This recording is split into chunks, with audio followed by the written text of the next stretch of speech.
नमस्कार, ठाणे सर्व प्रेक्षकांचं अगदी मनापासून स्वागत। 2 दिवसांपूर्वी बदलापूरमध्ये पैसे वाटताना राष्ट्रवादीच्या कार्यकर्त्यांना पकडण्यात आलेलं आणि आता पुन्हा एकदा अशीच घटना घडलेली आहे। शिवसेनेचा आरोप आहे की भारतीय जनता पार्टीच्या माध्यमातून जे नगराध्यक्ष पदाचे उमेदवार आहेत त्यांच्या माध्यमातून पैसे वाटले जात आहेत। काय नेमकं त्यांचं सगळं म्हणणं आहे, बदलापूरमध्ये नेमकं काय घडलेलं आहे, आपण त्यांच्याशीच बोलून जाणून घेऊयात। भरत नवगिरे आपल्यासोबत जोडलेले आहेत।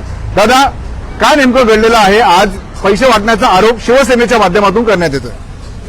जे नगराध्यक्ष पदाचे उमेदवार जे आहेत रुचिता घोरपडे यांच्या कार्यालयातून ती व्यक्ती मंडलिक हे पाकिटाची पिशवी घेऊन तिथून निघालेले असताना माझ्या कार्यकर्त्यांनी त्यांना पाहिले व माझ्या कार्यकर्त्यांनी मला सांगितले की असे इथून पाकिटं वाटप होत आहेत।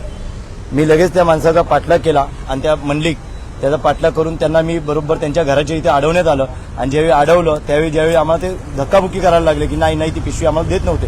ज्यावेळी आम्ही ती पिशवी काढून घेतली खेचून तर त्याच्यामध्ये 3-3 हजार रुपयाची पाकिटे होती। पर वोट 3,000 रुपये प्रमाणे यांनी वाटायला घेतलेले आहेत। तर आम्ही केलेले जे कार्य आहे त्या कार्याच्या आज राज्याचे उपमुख्यमंत्री शिंदेसाहेब यांची सभा असल्यामुळे त्यांना वाटलं आम्ही सगळेजण सभेमध्ये गुंतलेले आहोत आणि त्यांनी हा पाकिटं वाटण्याचा कार्यक्रम इथे चालू केला होता प्रभाग क्रमांक 7 मध्ये। तरी जनशक्ती विरुद्ध धनशक्ती असा हा लढा चालू आहे आणि नक्कीच आम्ही जनशक्तीचा वापर करून आम्ही नक्कीच यांना मात देऊ। परंतु हे जे पैसे वाटपाचा जो कार्यक्रम आहे आणि जे पैसे वाटप आहेत यांच्यावरती कारवाई झालीच पाहिजे आणि आम्ही कारवाई केल्याशिवाय आम्ही शांत बसणार नाही। काय धक्काबुक्की झाली का त्या ठिकाणी? नेमकं काय घडलं? फोटो व्हिडिओ आहेत का त्या घटनेचे? ज्या आमच्याकडे पूर्णपणे त्यांच्या ऑफिसमधून निघाल्यापासूनचे व्हिडिओ फुटेज आहेत आणि त्या व्हिडिओ फुटेज आम्ही पूर्ण आमच्या मोबाईलमध्ये आहेत आणि ते ज्यावेळी पिशवी देत नव्हते त्यावेळी मी त्यांच्याशी धक्काबुक्की केली आणि मग ती पिशवी त्यांच्याशी काढून घेतली। शिवसेनेचे जुने जाणते कार्यकर्ते शाखा प्रमुख श्यामुतेकर देखील आपल्यासोबत जोडलेले आहेत। सर, विकासाच्या मुद्द्यावरती कुठेतरी आरोप करता येत नसताना वैयक्तिक आरोप बदलापूर शहरामध्ये होत असताना आपल्याला पाहायला मिळतं। अशातच परवा देखील पैसे वाटताना, कारण की बदलापूरमध्ये भाजप आणि राष्ट्रवादी एकत्र लढत आहेत आणि आताही पुन्हा भारतीय जनता पार्टीच्या माध्यमातून पैसे वाटले जातात असा आरोप आपला आहे, काय सांगाल? खरं तर ही लोक जेव्हा आपण बघत असाल यांचा प्रचार, तेव्हा ही लोक बोलतात की आमचा विभाग आहे हा बदलापूरचा एक रोल मॉडेल आहे आणि हा रोल मॉडेल आम्हाला संपूर्ण बदलापूरमध्ये राबवायचा आहे। तर तुम्ही जर तुमचा विभाग एवढा रोल मॉडेल केलेला आहे, मग ह्याची तुम्हाला गरज का लागली की पैसे वाटप करण्याची? म्हणजे तुमचं हेच रोल मॉडेल आहे का संपूर्ण बदलापूरमध्ये पैसे वाटप करण्याचं? तर आम्ही जी आमची तिकडे उमेदवार आहे संदीपा नवगिरे, मागील 6 वर्षामध्ये तिने एवढं काम केलेलं आहे की यांच्या पायाखालची वाळू सरकलेली आहे आणि अशा ठिकाणी देखील तुम्ही स्वतःला जे मातब्बर नेते समजतात त्यांना देखील इथे पैसे वाटप करावे लागत आहे। ही खरोखर खेदाची गोष्ट आणि कुठेतरी आपलं निवडणूक आयोगाला याची दखल घ्यावी लागेल, कारण हे संपूर्ण शहरात होत आहे। शिवसेनेचा पुढचा आक्रमक पवित्रा काय?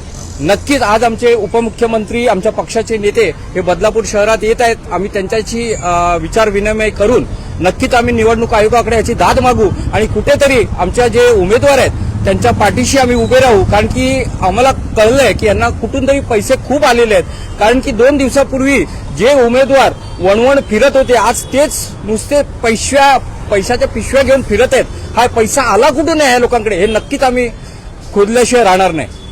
नक्कीच आपण पाहिलं बदलापूरच्या बॅरेज रोड पोलीस चौकीच्या बाहेर सध्या आपण आहोत आणि बदलापूरमध्ये राजकीय वातावरण तापलेलं आहे। अवघ्या 2-3 दिवसांवरती मतदान होणार आहे। 2 डिसेंबरला संपूर्ण मतदानाची प्रक्रिया पूर्ण होणार आहे आणि अशातच आपण बघू शकतो परवा देखील राष्ट्रवादी आणि भाजपकडनं पैशाचं वाटप केलं जात होतं, तेव्हा देखील तिथे शिवसैनिक गेले आणि पैसे वाटणाऱ्या महिलांना रंगेहात पकडलं आणि आजही आपण बघितलं की अशाच प्रकारचा प्रकार जो आहे तो सोनुली परिसरामध्ये सानेवाडी परिसरामध्ये सुरू होता। तिथे देखील शिवसैनिक गेले आणि त्यांनीही हा संपूर्ण जो प्रकार होता तो उघडकीस आणलेला आहे। या संपूर्ण घटनेनंतर निवडणूक आयोग काय करतो, पोलीस प्रशासन काय करतं तेही पाहणं तितकंच महत्वाचं ठरणार आहे। या ठाणे जिल्ह्यातील अंबरनाथ आणि बदलापूर इथे होत असलेल्या या संपूर्ण निवडणुकीवरती आपल्या ठाणे लाईव्हच्या माध्यमातून बारीक लक्ष असणाऱ्या या संपूर्ण निवडणूक प्रक्रियेतील प्रत्येक अपडेट, प्रत्येक घडामोडी अगदी प्रामाणिकपणे आपल्यापर्यंत पोहोचवत राहणार आहोत। ठाणे जिल्ह्यातल्या अशाच घडामोडी पाहण्यासाठी आताच ठाणे लाईव्हला फॉलो करा।